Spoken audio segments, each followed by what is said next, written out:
This feature will allow your voice to be heard on your favorite PRN show. Thank you for listening to the Progressive Radio Network. Was there an Adam? Was there an Eve? Or did we evolve from what we conceived? Either way, we got what we needed when the sun shone down on the Garden of Eden.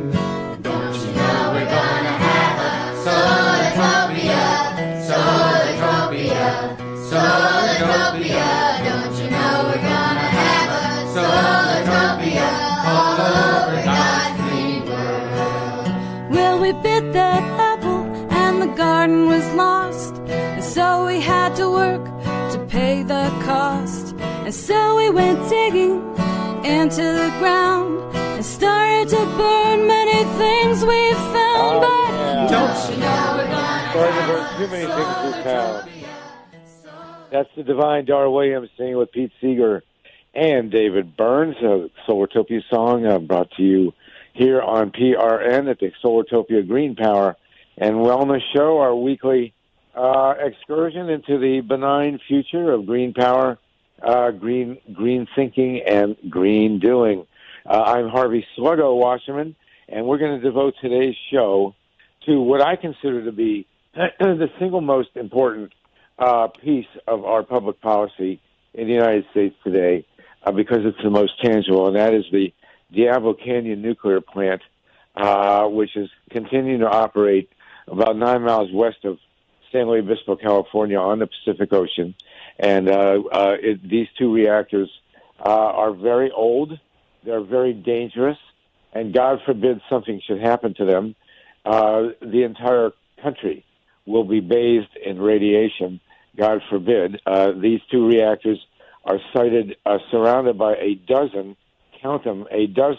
earthquake faults. And they're 45 miles from the San Andreas, which is half the distance that Fukushima was from the epicenter of the earthquake that destroyed it, leading to 4 nuclear explosions, 3 meltdowns, and the poisoning of the Pacific Ocean. So today, I have good news, which is that we do have a possible angle to bring Diablo Canyon to the two reactors, or at least one of them, to where they deserve to be, which is shut down, for various intricate legal, financial, and technical issues. I'm going to give it to you up front real quick, and then I have 3 great experts on with us. JOHN GEESMAN, one of the leading lawyers in California, and certainly a leading lawyer in the whole multi-decade Diablo Canyon fight. John, are you with us? I am. Good. And you're talking to us from the East Bay of the San Francisco Bay. You're on the east side. You're in Oakland or Berkeley? Actually, today I'm at home in Bodega Bay. I can look out oh my God! Well, and see the site of PG&E's first planned nuclear reactor. Yes, well, good choice for you. Okay. We also have Linda Seeley from San Luis Obispo. Linda, are you with us? We're missing Linda Seeley. Okay, and then we have Donna Gilmore. Donna, yes, I'm here. Hi, Harvey. Donna is down. We're actually spanning California from north to south. If you're up in the north, JOHN GEESMAN, Linda, who will join us soon, I'm sure, is in San Luis Obispo, and Donna, you're down between L.A. and San Diego. So let's start now. I'm going to do a brief overview, and then I'm going to turn over to John, and then hopefully Linda will have joined us, and then Donna. The Pacific Gas and Electric, which was once the biggest utility in the world, has not handled its empire very well. In 2010, they caused an explosion that burned a good chunk of the town of San Bruno and killed 8 people. And my understanding is that they're under criminal murder indictment for that. This case hasn't been settled, and there's a long way to go on it. Then, and there's many other things I'm sure, John GEESMAN, you can tell us, but most recently and most importantly in 2017 and in 2018, PG&E did not appropriately maintain their power lines in Northern California, and they basically are being held responsible for much of the horrific human and ecological damage done in those fires in Northern California. And it has now become pretty public that PG&E is very, very likely to go bankrupt. And I'll be asking John Geesman to discuss how that might offer avenues of leverage for the public to really do what needs to be done at Diablo Canyon. Three of the things that need to be done are these. Number one, we are reasonably certain that after 30 years of intense heat, pressure, and radiation, the core of at least Unit 1 and possibly Unit 2 as well is highly likely to be embrittled. Now, embrittlement means that if, God forbid, there's an accident and water is poured in, the metal that contains the reactor core could shatter because it has lost its resiliency and cannot withstand the intense shift of temperature, like a glass with hot tea, or if you pour hot coffee into a cold glass, it will shatter. Same thing with embrittlement. And we want, there are ways to test the embrittlement at Diablo Canyon that are reasonably cheap and simple. And in February, this coming month, Diablo Unit 1 will shut for refueling. Usually takes about 40 days. And there's no reason while the reactor is shut that they could not test for embrittlement. I'll leave it there for the moment. There's a lot more to talk about with it, but that's what we got. Secondly, there are X-ray devices that can go into the core that can see if the core is cracked. And again, high likelihood. And we want that done during the shutdown, the refueling. And finally, and I'm sure there's more, but Donna Gilmore will talk to us about the waste situation at Diablo Canyon and the indications of how waste is being managed and what the state could say about the waste at Diablo Canyon, because it looks pretty seriously mismanaged, as we know is happening at San Onofre, the two reactors that have shut between LA and San Diego. So those are the three key parts of it, of the technical side. So I want to turn now to John Geesman. John, your stellar work over the decades has really made a huge difference at Diablo Canyon. And now that Pacific Gas and Electric is headed into bankruptcy at a time when its Unit 1 will be shut down for refueling. Are there any avenues that the state and the people of California can find to force PG&E to look at these three issues before they reopen Unit 1 after its refueling? Well, I think the announcement that they intend to file for bankruptcy is pretty universally regarded as increasing the likelihood that in order to come out of bankruptcy, some form of state government assistance is going to be required, whether that be a change in existing law or an acquisition of particular resources or assets, or an outright bailout. The role of the state is going to be quite a bit larger than would be the case were they not filing for bankruptcy. And I think that raises a number of possibilities about what demands the state may make to condition its assistance. You've got a situation where PG&E logically in bankruptcy will be attempting to conserve as much cash as possible to minimize its own expenditures. And that creates a very alarming circumstance for a nuclear power plant operator. You'd like them to be spending all that was necessary in order to operate the facility safely, do ongoing repairs and maintenance, and try and keep it in the best condition possible. Bankruptcy pushes the company in just exactly the opposite direction, no matter what public assurances they may give. And frankly, right now, PG&E's public assurances about safety on any subject are not given a lot of credibility. Well, that's pretty amazing because, we're talking about billions and billions of dollars here. And PG&E, it seems to me, and John, you'll have a better technical grasp on this than I do, although I'm sure. Linda Seeley, have you joined us? She's missing this call. We'll cover it. Donna, you're here with us. It seems to me, and you being the attorney and certainly a great expert in public utilities law, that the bankruptcy is inevitable. Am I right about that? I mean, it does not appear to me, as a layman, that PG&E has any road out other than bankruptcy. Is that an accurate statement? Well, I agree with that, but until they actually file, there is uncertainty. And one of the large hedge funds that's a major shareholder today released a letter, Blue Mountain Capital, I believe is their name. Today they released a letter to the PG&E Board of Directors accusing the board of violating their fiduciary duty to shareholders by announcing the filing.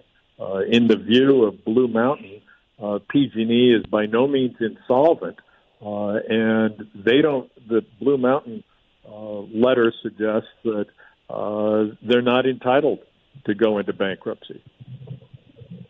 Wow. Well, but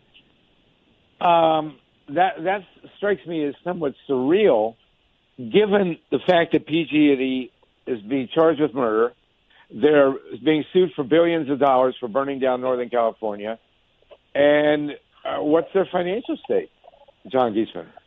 Well, the argument that Blue Mountain makes is they're not insolvent yet. They don't have to pay out any of those judgments. Assuming judgments are ever rendered against them, they're not likely to have to actually write checks for several years. So in Blue Mountain's view, and again, this is a hedge fund, it's made a speculative investment, it's trying its best to salvage that investment. Blue Mountain's argument is that PG&E's filing is premature by at least several years. And remember, in bankruptcy, the equity holders generally get wiped out. So this is the opening stages of what's likely to be a very bloody knife fight between different interests. Man, it's mind-boggling. What will the state's role be in adjudicating these kinds of disputes? I'm sorry, Harvey, I couldn't hear you. What will the state's role be, the state of California, the governor, the assembly, the Public Utilities Commission, the various other commissions that are involved with the operations and solvency of PG&E? What will their role be?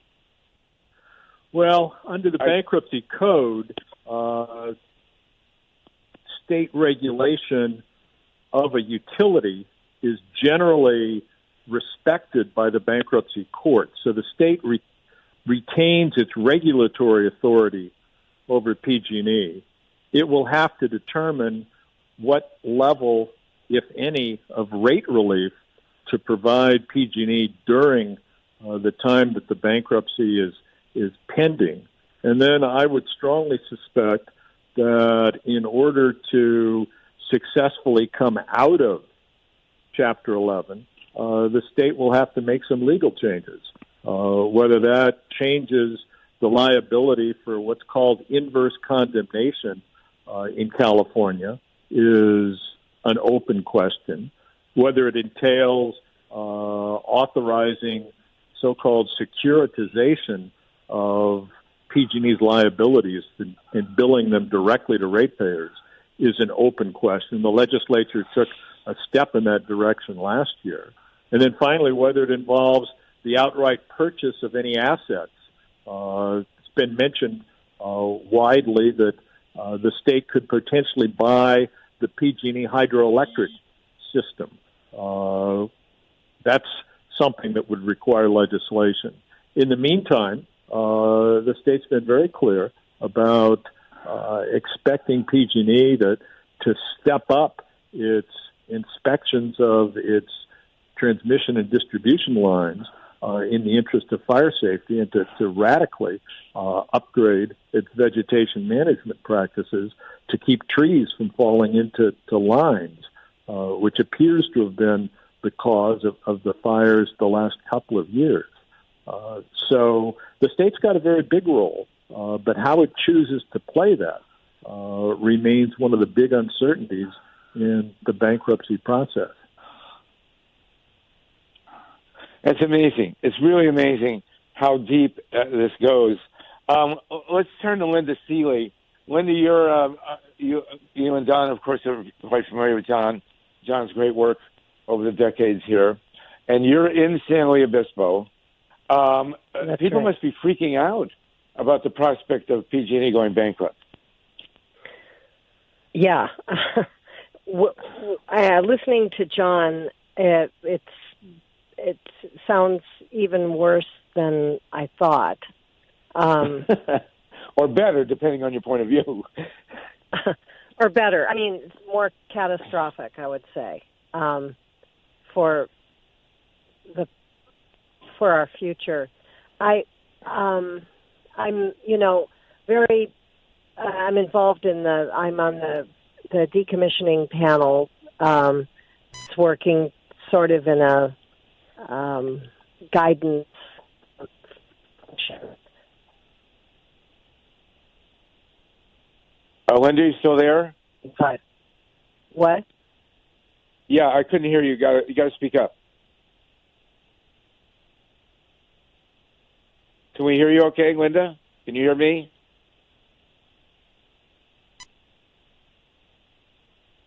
Can you hear Linda and the Donna and John? I can't hear Linda. Linda, are you on mute? Yeah, I can't hear Linda either. No, I think you might have hit Linda. You might have hit the mute. If you can hear me, call back on another line, please. So let's move to Donna Gilmore as we wait for Linda.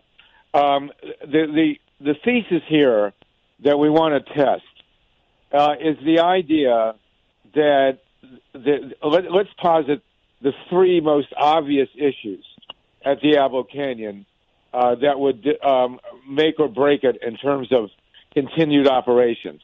These are technical issues. The question, and I'm sure that everyone on the line can think of more, but the ones that popped in my mind, number one, is the reactor pressure vessel, is the core embrittled? And two, is the core cracked? Now, both of those can be tested very easily and very cheaply during the outage. And we all know, of course, that PG&E is not going to want to do those tests, and that the Nuclear Regulatory Commission will not force them to do it. And so if Linda jumps back on here, I'll take those two up with her. Linda, are you with us? Hi. Yeah, sorry. Something happened to my phone. All right. Did you hear what I just said? No, my phone was out. All right. So I'll repeat it real quickly. Okay. There are three major issues. The third one being waste, and we'll talk to Donna about that in a minute.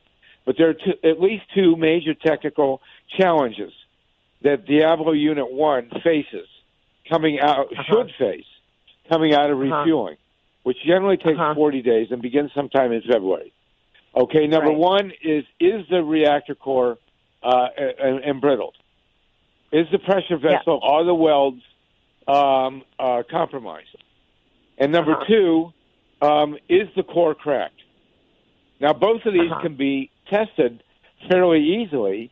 The one, and you can explain it, Linda, if you would. And the question is, given what John has laid out here in terms of their fiscal and political situation, can we imagine and engineer a situation where the state would make its legal and financial cooperation with PG&E dependent on their doing these two tests.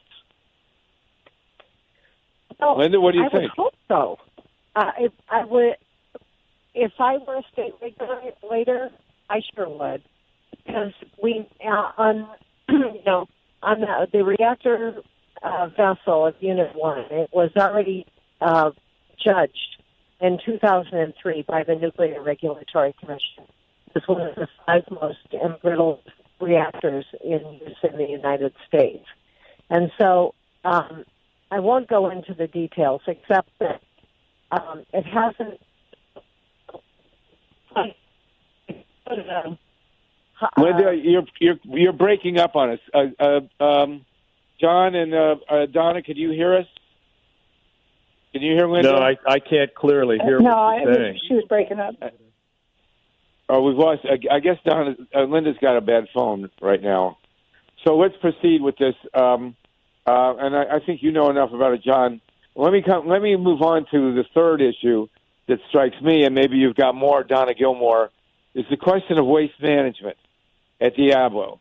Now, there have already been reports of significant problems at Diablo Canyon in terms of waste management. And, of course, we've seen the nightmare of what's happening at San Onofre. So can you tell us about what's going on with the waste at Diablo and how this might be impacted? Okay, the nuclear waste at Diablo is being stored in containers that are only half-inch thick when the international standard is 10 to almost 20 inches thick. And Holtec is the company that manufactures them, and they also did the loading for PG&E, loading the canisters. And they actually loaded over half the canisters incorrectly. And the NRC just gave a pass to this. These are canisters... Donna, wait. Before you run away from that, can you describe what incorrectly means? Well, in this case, they were supposed to put the fuel assemblies in the center and the cooler ones on the outer basket cells inside. And that allows convection cooling as you go from hot to cold. They did it the opposite. It was more like they're cooking a pig. They have the hot fuel rods, the fuel assemblies on the outer part of the circle. It's a circular container, and the cooler ones inside. So that what you've done is you risk overheating and damaging the fuel. And the canisters are welded shut.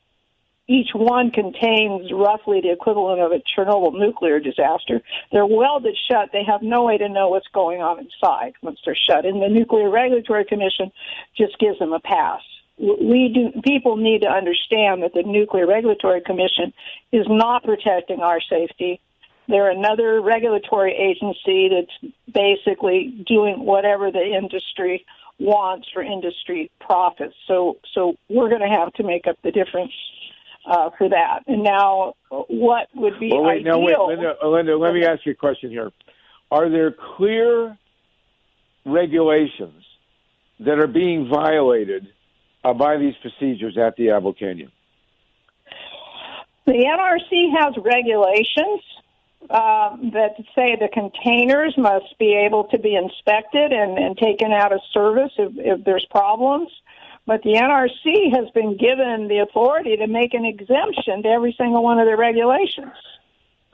So they're basically ignoring their only safety regulations and giving them a pass. And the fuel is supposed to be retrievable. And even the president of Holtec that says, even if you could find cracks in these canisters, you can't repair them.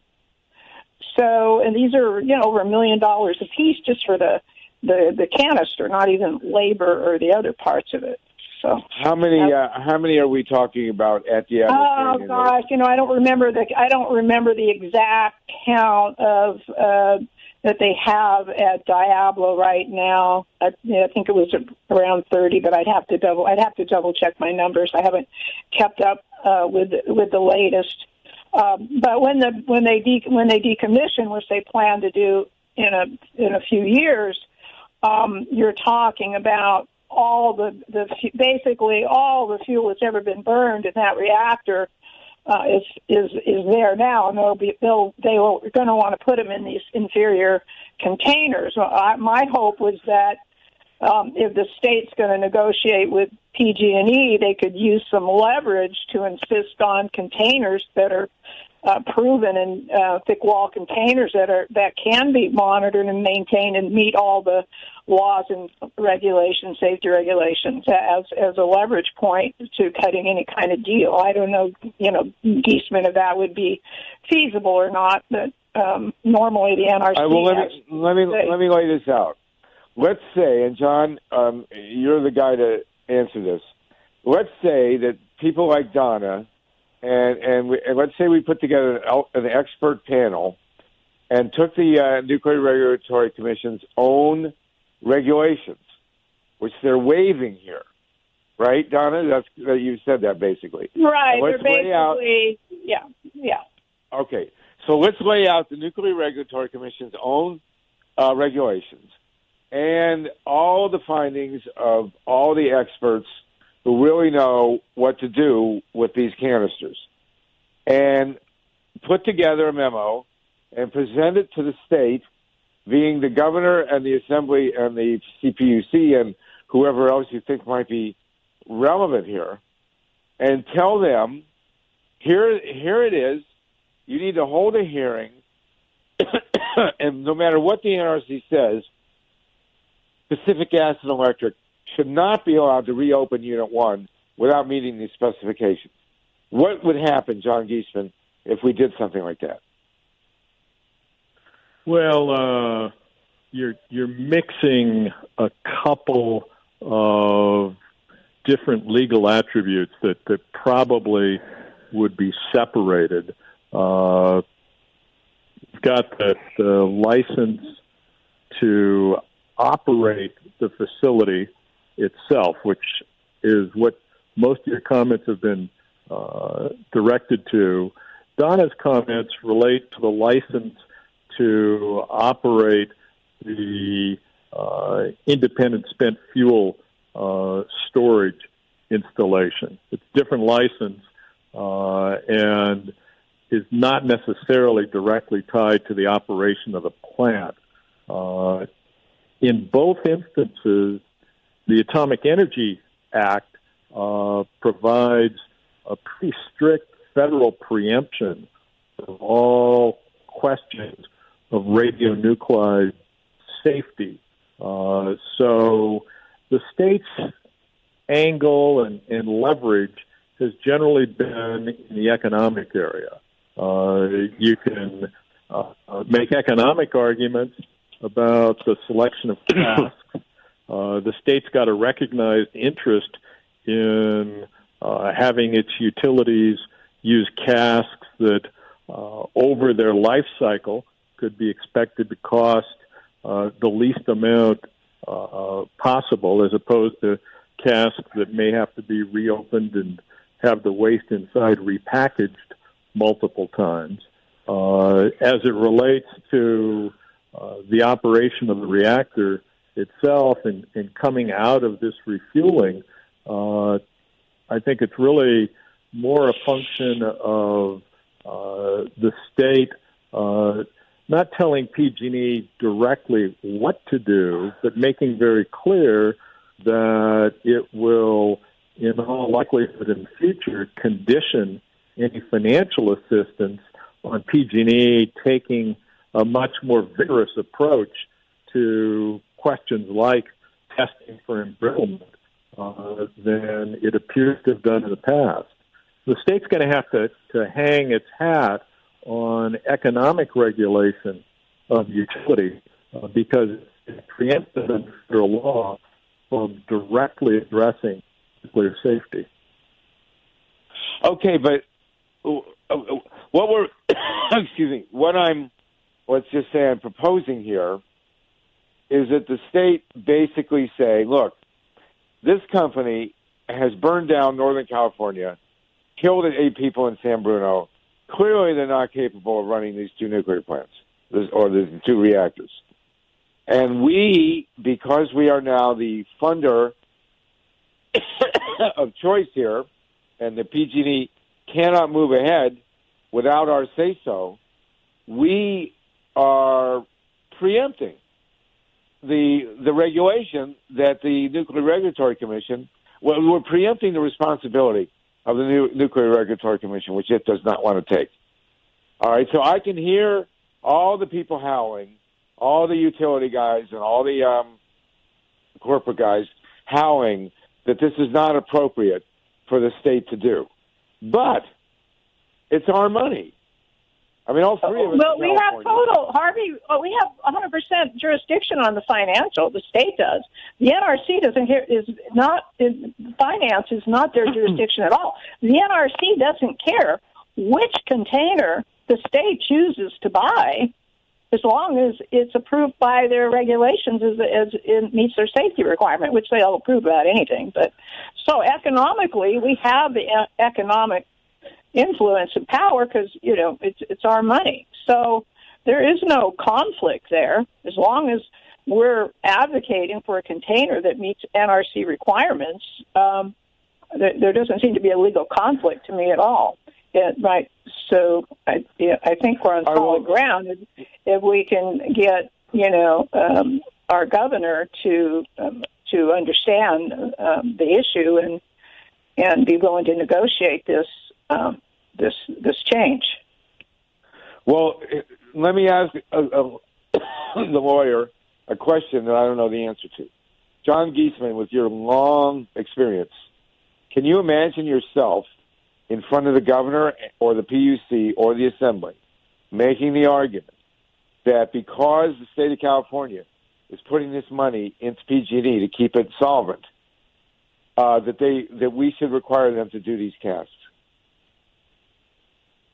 Oh yeah, I mean, I think that's pretty straightforward. Well, whoop-de-doo. So let me ask you this: of these, am I naming the three parties who are most responsible here correctly?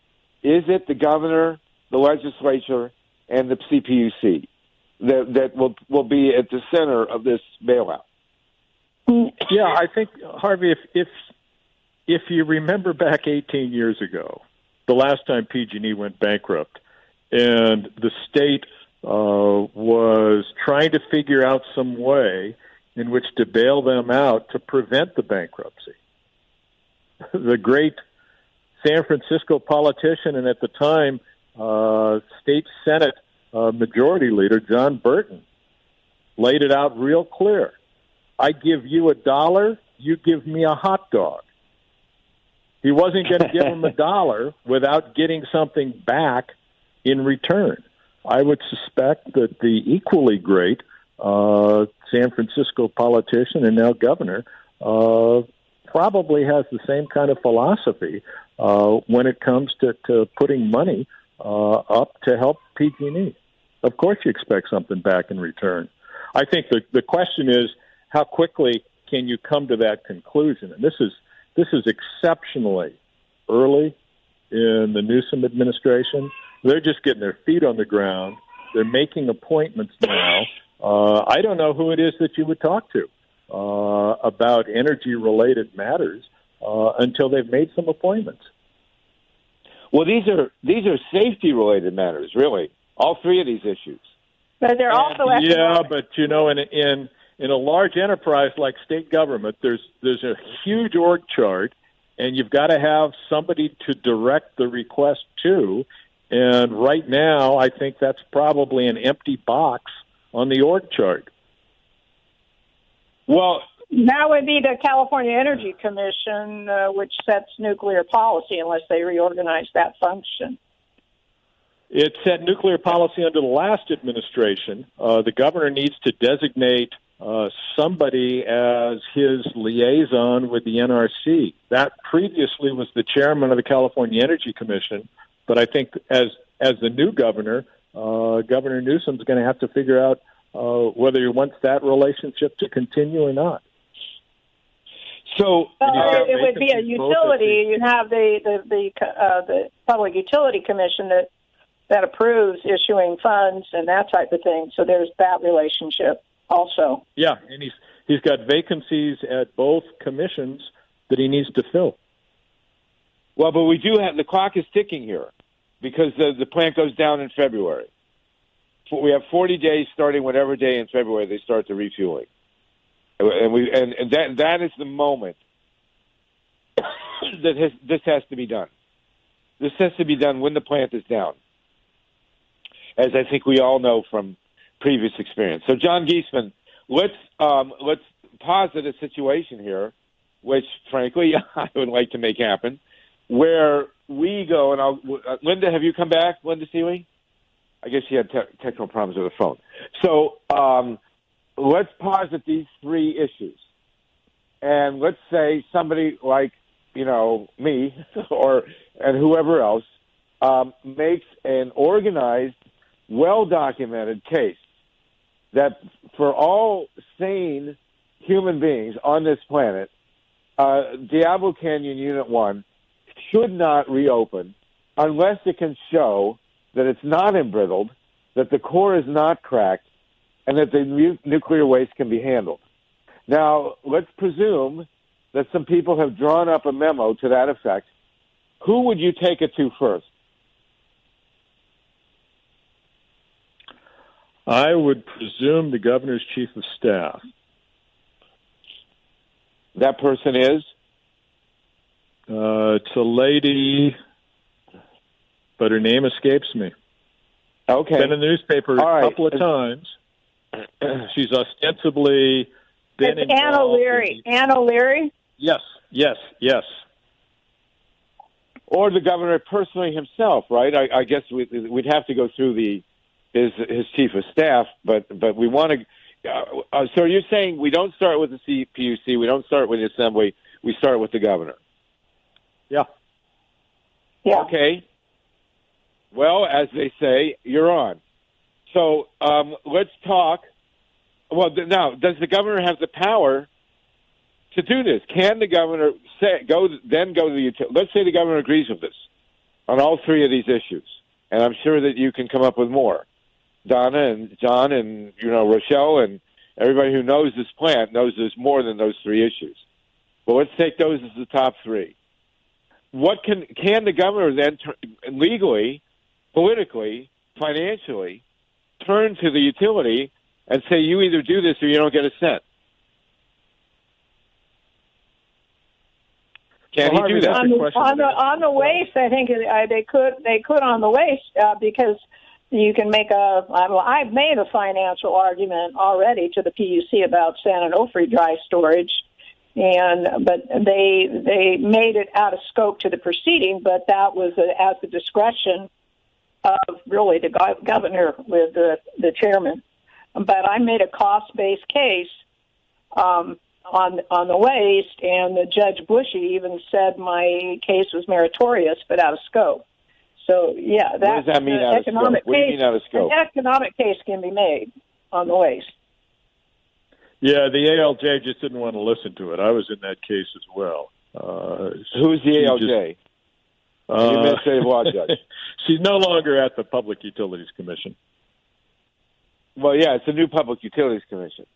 So, right. But we've jumped from the governor to the PUC. If we were to make this case on the waste, I think you want to go where the power is, Harvey. Okay. It's the governor, and he doesn't have to make an explicit threat. He can simply call the new interim CEO at PG&E and said, listen, I'm really concerned about this, and I want you to do this. Ultimately, you're going to want me to do something for you. I'm asking you to do something for me right now. Well, that's just the first ask. I mean, we started at the tail end here with the casks. So let's go to the front end.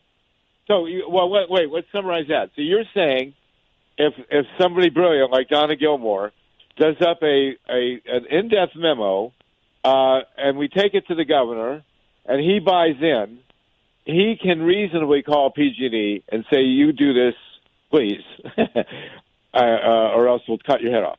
But, this is – and that is a credible route to take. Is that what you're saying?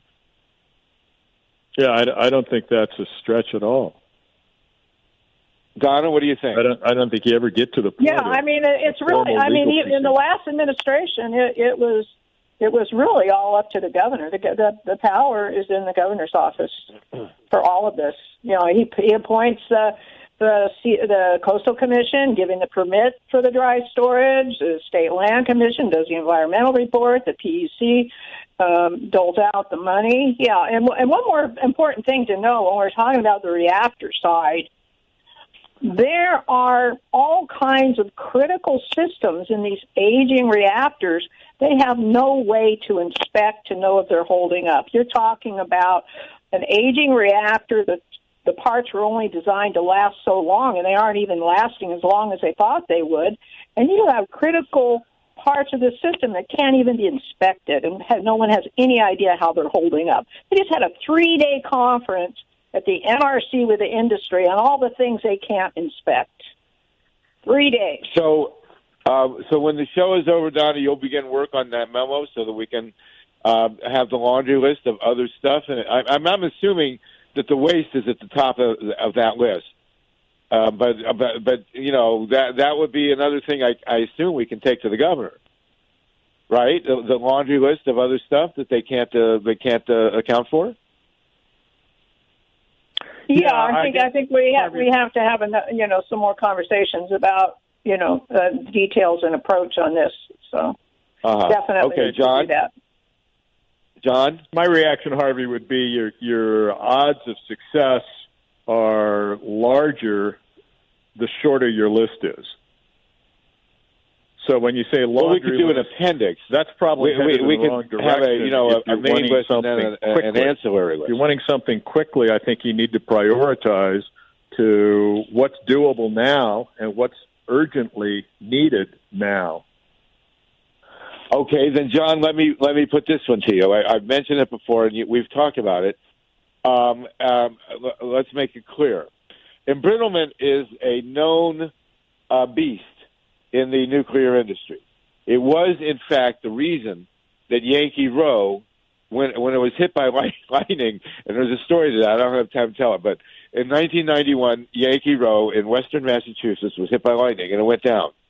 And it happened to be that at that time, the new chairman was coming into the Nuclear Regulatory Commission, Ivan Selin.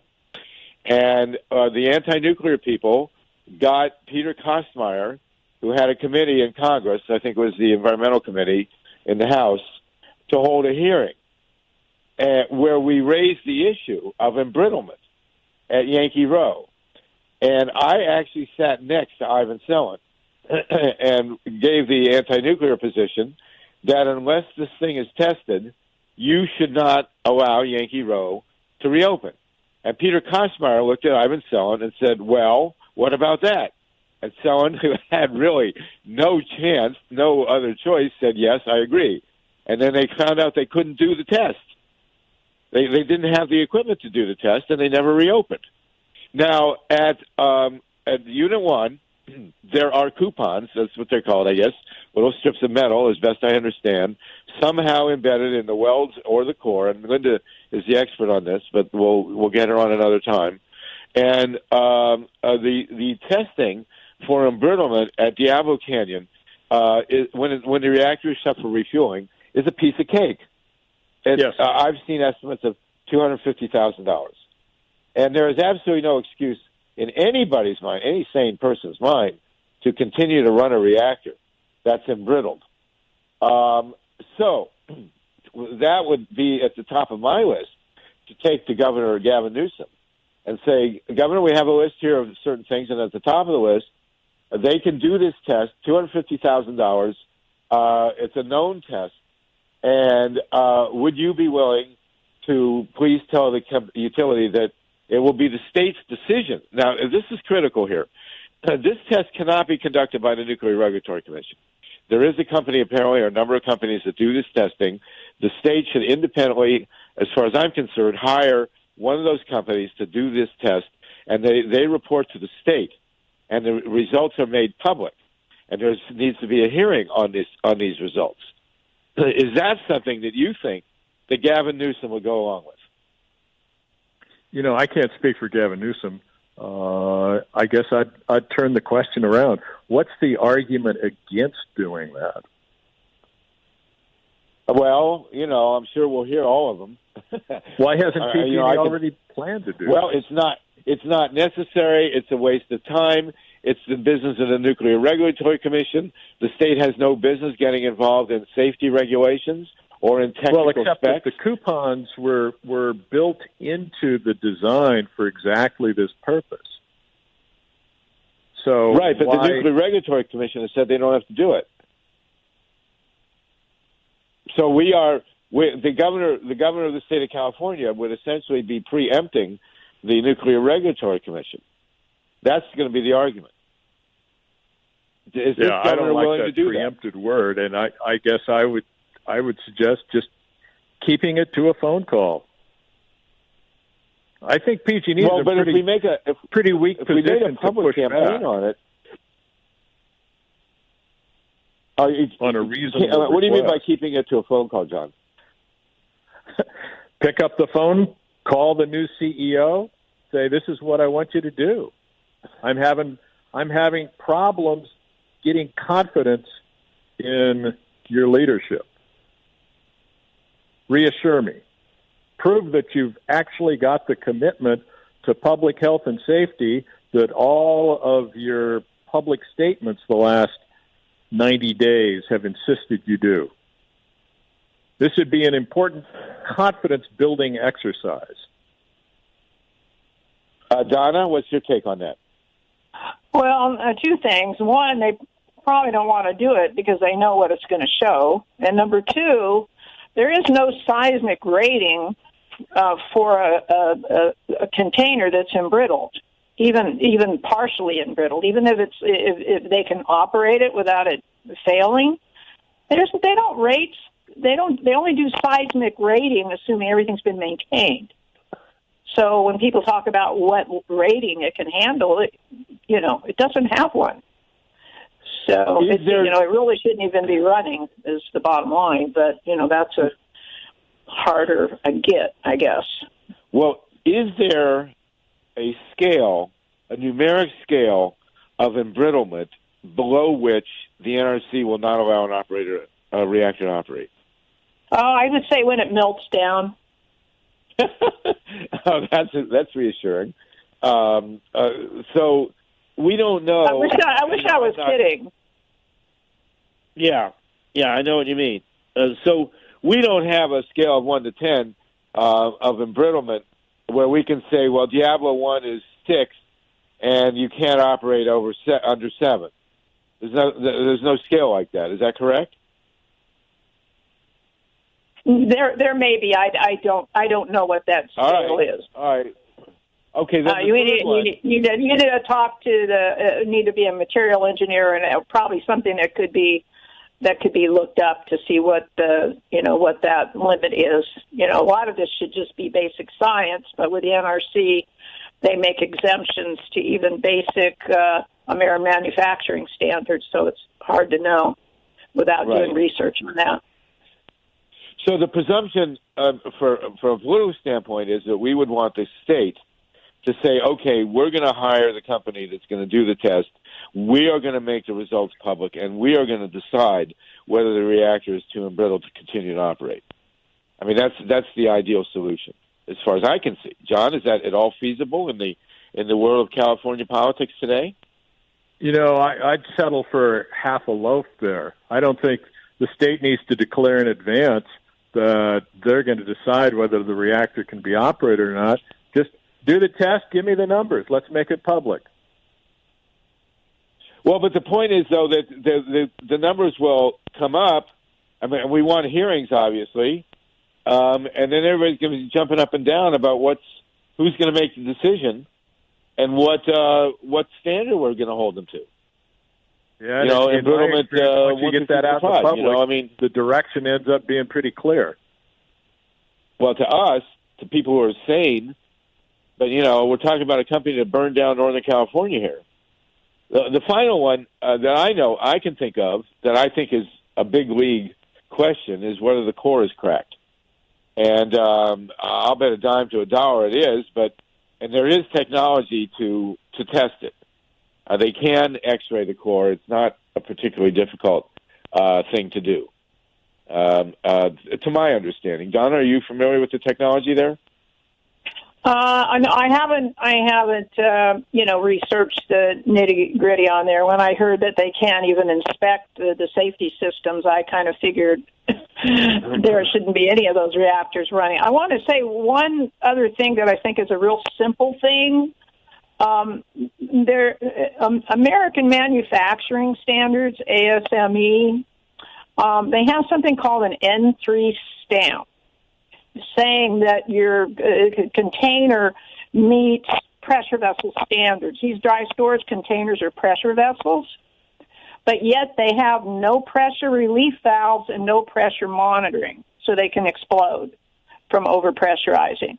So a very, very simple request would be to say, will PG&E, will you only buy containers that meet American Manufacturing Standards that have an N3 stamp for these pressure vessels?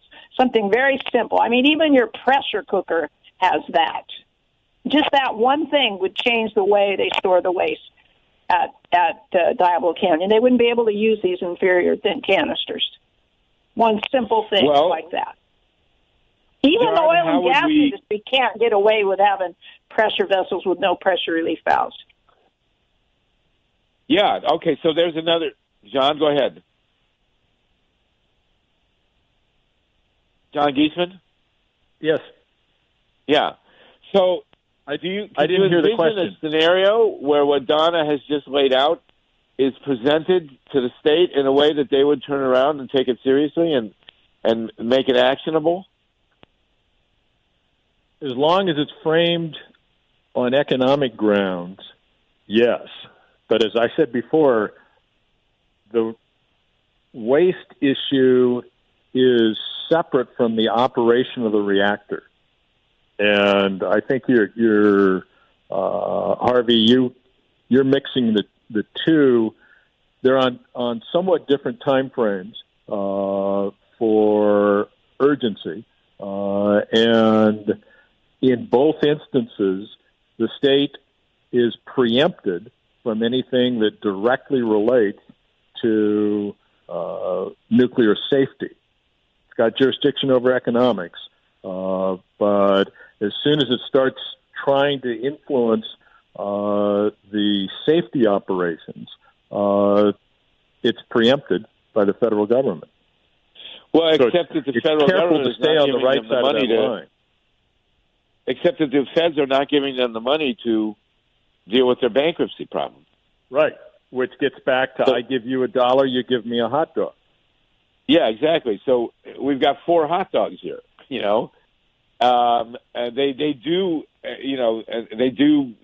obviously get roasted in the safety grill here, but they're still part of what we want. I mean, the bigger economic issue is these reactors blowing up and wiping out all of California.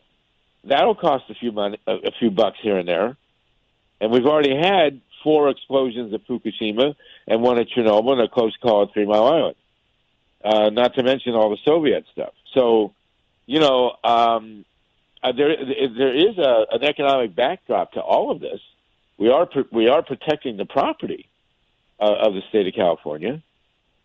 I realize that's a little, seems like a step removed, but in my mind, since I do own a house in L.A., I see my economic interests on the line here. Am I too far-fetched here, John? I mean, are we going too far into the weeds, or weed, as it were? Yeah, I guess if you're asking the governor of the state of California to do something, he doesn't need to get in a fight with the NRC in order to do what it is you're asking him to do. And I guess that's the point that I would emphasize. He's got his own independent reasons for wanting PG&E to establish that it can operate in a different manner than it has been operating in the past. So he's making this request, and he's making it to a new guy.